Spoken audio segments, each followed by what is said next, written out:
Hello viewers, আশা রাখি সবাই ভালো আছেন। চলে আসলাম আজকে আমরা নতুন আরেকটি ভিডিও নিয়ে আলোচনা করতে। আজকে আমরা এই ভিডিওতে দুটো লো পেইড আপ শেয়ার সম্বন্ধে আলোচনা করব যারা ভবিষ্যতে ভালো করার সম্ভাবনা রয়েছে।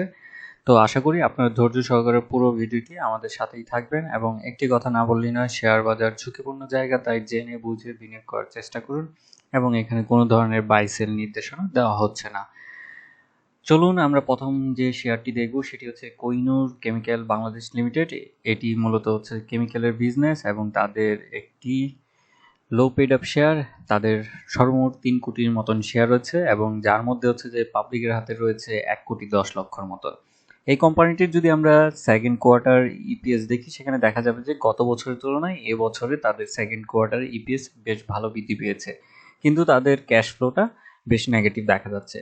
এটার মূলত কারণ হচ্ছে যে তাদের যে প্রোডাক্টগুলো বানাতে হয় সেটার জন্য প্রচুর পরিমাণে র মেটেরিয়াল কিনতে হয় এবং সেটা বাইরে থেকে আপনার ইনপুট করতে হয়, যার কারণে দেখা যাচ্ছে যে আপনার ক্যাশ ফ্লোটা নেগেটিভ দেখাচ্ছে। তো এই কোম্পানিটির পারফরমেন্স ভালো করার মূলত কারণ হচ্ছে, প্রথমত হচ্ছে যদি আমি বলি তাহলে হচ্ছে তাদের প্রত্যেক বছর ইপিএস গ্রোথটা ভালো হারে বৃদ্ধি পাচ্ছে এবং ন্যাবের পরিমাণও আমরা দেখতে পাচ্ছি বৃদ্ধি হচ্ছে। যেখানে আমরা যদি দুইটা কোয়ার্টারে দেখি যে ইপিএস, তাহলে দেখা যাবে যে 5.63 পয়সা, আর যেখানে গত বছর ছিল 4.48 পয়সা। তো এখানেই দেখা যাচ্ছে যে প্রায় 1 টাকার উপরে আপনার ইপিএস বেশ বৃদ্ধি পেয়েছে। এবং পাশাপাশি এই কোম্পানিটির প্রত্যেক বছর আমরা একটা মিশ্র ডিভিডেন্ড ডিক্লারেশন দেখতে পাই, যেখানে দেখা যায় যে 2022 সালে তারা ডিভিডেন্ড ডিক্লারেশন করে 20% ক্যাশ এবং পাশাপাশি 20% স্টক। তো যেই স্টক ডিভিডেন্ড প্রোভাইডটা করে থাকে, যার কারণে স্টকগুলো দেখা যায় যে অনেক ক্ষেত্রে আপনার জাম্পিং করে। তো আমার কাছে মনে হচ্ছে যে এই বছরও তাদের একটা ভালো একটা ইপিএস আসবে, পাশাপাশি হচ্ছে ভালো একটা ডিভিডেন্ড ডিক্লারেশন হবে, যার প্রেক্ষিতে এই কোম্পানিটি আগামীতে ভালো করার সম্ভাবনা বেশ রয়েছে। এখন আমরা অন্য আরেকটি শেয়ার দেখব,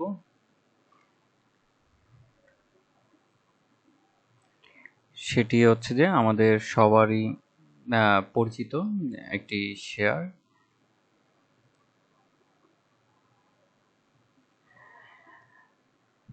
ইস্টার্ন লুব্রিক্যান্টস লিমিটেড। এই কোম্পানিটিও একটি লো পেইড আপ শেয়ার। এখানে মাত্র হচ্ছে গিয়ে আপনার শেয়ারটি সংখ্যা রয়েছে 12 লক্ষর মতন এবং যেখান থেকে শুধুমাত্র পাবলিকের হাতে শেয়ার রয়েছে প্রায় 3 লক্ষর মতন।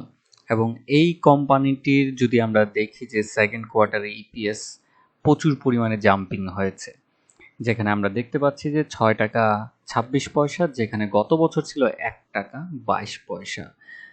এবং দুটো কোয়ার্টারে মিলে দেখা যাচ্ছে তাদের ইপিএস হচ্ছে যে 6 টাকা 51 পয়সা এবং গত বছর ছিল 2.96 পয়সা। তো এই ধরনের কোম্পানিতে আমরা প্রচুর পরিমাণের একটা ভালো বিজনেসের অবস্থান দেখতে পাচ্ছি। এবং এইখান থেকে একটা জিনিস আমরা বলে রাখি যে এই কোম্পানিটি যদি ধরা হয় লো পেইড আপের মধ্যে, তাদের কিন্তু পেইড আপ পরিমাণ মাত্র 1 কোটি, যেখানে আমরা বিএসসির একটা নির্দেশনায় আছে যে পেইড আপ ক্যাপিটাল বাড়াতে হবে লো পেইড আপগুলো, যাদের ম্যাক্সিমাম আপনার পেইড আপ হতে হবে 30 কোটির মতন। তো তাদের যদি আগামীতে পেইড আপ বাড়াতে যায়, তাহলে হচ্ছে যে প্রচুর পরিমাণে স্টক ডিভিডেন্ড দিতে হবে। তো দ্যাটস ওয়াই এই কোম্পানি আমার কাছে মনে হচ্ছে যে আগামীতে ভালো করার একটা সম্ভাবনা রয়েছে। এবং এই কোম্পানিটির কিন্তু প্রচুর পরিমাণের গভর্নমেন্টের হাতে শেয়ার রয়েছে এবং এটি একটি গভর্নমেন্টের কোম্পানি। এবং এই কোম্পানিটি আমার কাছে মনে হচ্ছে যে এই বছর আমরা ভালো একটা অবস্থান দেখতে পাবো। প্রথমত হচ্ছে তাদের বিজনেস গ্রোথ বৃদ্ধি পেয়েছে এবং পাশাপাশি হচ্ছে যে বিএসসির যে একটা নির্দেশনা আছে 30 কোটি টাকার মতন পেইড আপ করতে হবে। তো সেক্ষেত্রে আমার কাছে মনে হচ্ছে যে তাদের পেইড আপ বাড়াতে হলে, শেয়ারের সংখ্যা বাড়াতে হলে আপনার স্টক ডিভিডেন্ডটা ডিক্লারেশন করতে হবে। আর অন্যদিকে এই কোম্পানিটির যে জিনিস হচ্ছে তাদের গ্রোথটা কন্টিনিউ করার চেষ্টায় আছে। তো এই ছিল দুইটা কোম্পানি নিয়ে, এবং আশা রাখছি যে এই কোম্পানি দুটো ভবিষ্যতে ভালো করবে।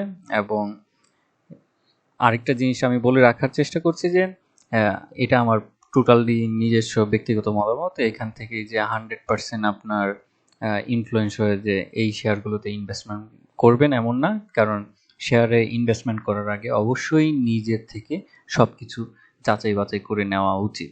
আজকে এতটুকুই। ভালো থাকুন, সুস্থ থাকুন, শেয়ার বাজারে জেনে বুঝে বিনিয়োগ করুন। ধন্যবাদ।